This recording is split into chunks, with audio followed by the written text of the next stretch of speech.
Boa tarde, então, eu sou a Franciele, sou estudante de psicologia e atualmente também pesquisadora do laboratório de psicanálise lá da Faculdade Guilherme Rivolo e de Joinville, aqui de Santa Catarina.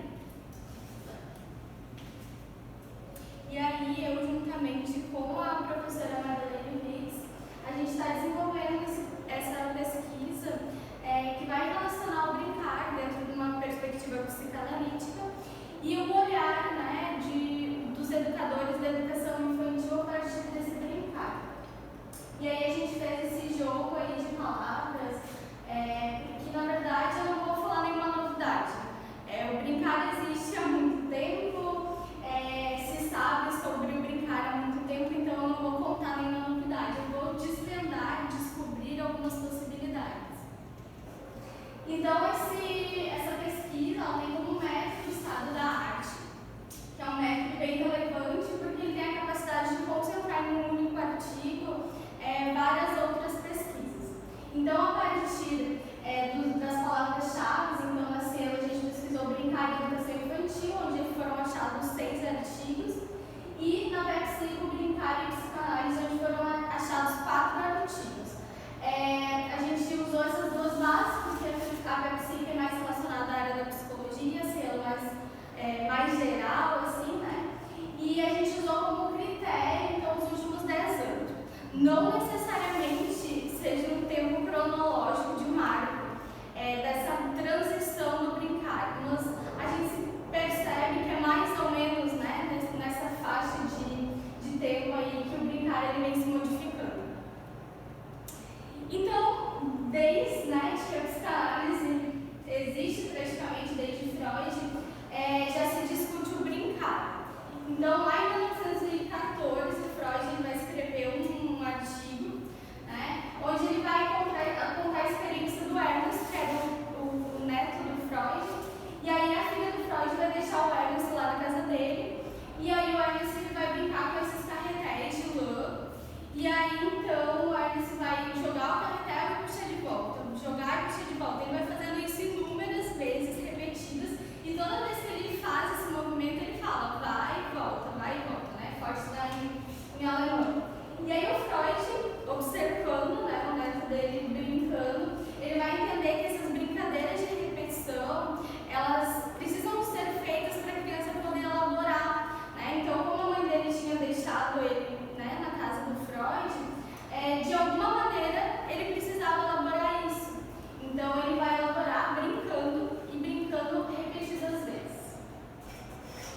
etapa da educação básica tem como finalidade o desenvolvimento integral da criança de até 5 anos em seus aspectos físico, psicológico, intelectual e social, complementando a ação da família e da comunidade.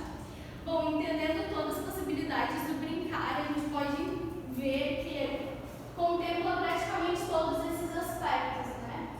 E aí não necessariamente o brincar mediado, né? Porque a gente sabe que nas escolas as crianças brincam na educação física, ou enfim, né? Mas não necessariamente só esse brincar, que também é muito importante, mas não necessariamente só isso, né?